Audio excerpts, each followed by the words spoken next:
and important city in the unfolding history of this country. There's no getting around Chicago. If you want national solutions, you've got to come through Chicago. If you want real innovation, you have to come through Chicago.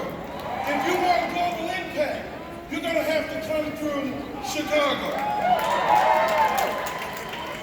The kind of leaders that Chicago produces are ready on day one. You can't lead this city without actually being a leader.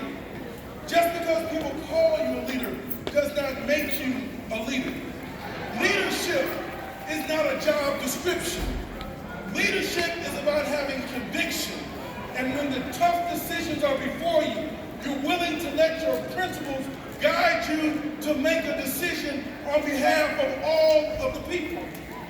When you are a leader, you ask yourself, what does justice have to say about this?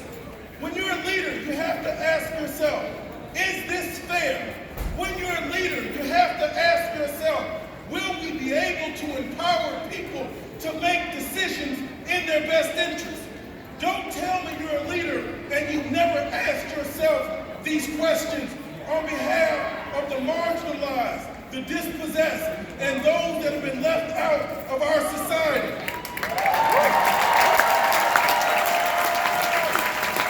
Asking these questions is essential. This is what leadership does. This is what Brandon does every day.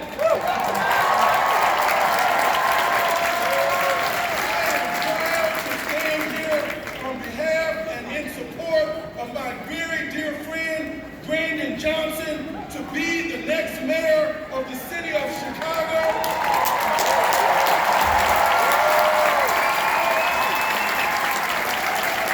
And let me share one last thing with you. What I like about Brandon the most is the fact that this race is not the defining moment of his career. We want Brandon to be the mayor of the city of Chicago. No doubt about it. But this was not the defining moment of his career. Brandon's decision to run for mayor is important.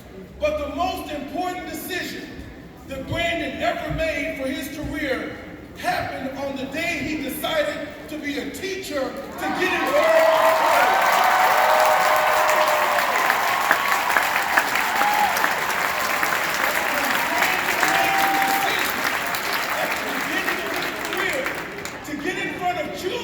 And teach them ideas, teach them compassion, teach them character, teach them the ABC.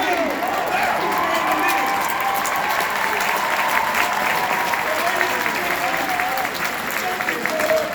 All of the politics and the power of being mayor and miss the fact that we are supporting a man who began his professional life believing in the dignified work of educating children.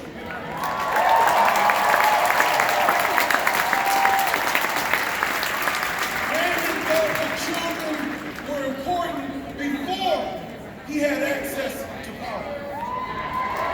Brandon believed in the innocence of childhood were important contributions to the development of human life. Before Brandon wanted our votes, Brandon wanted to make sure our children could be children.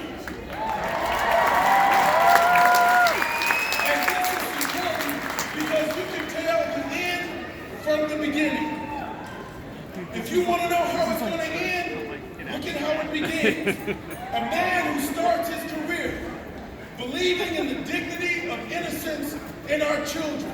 A man that begins his career going into a classroom on behalf of the children will no doubt end his career working for the elevation of every human life. So ladies and gentlemen, I went back to the beginning of Brandon's career. And I've come back to tell you today, we have a good man in this race, a man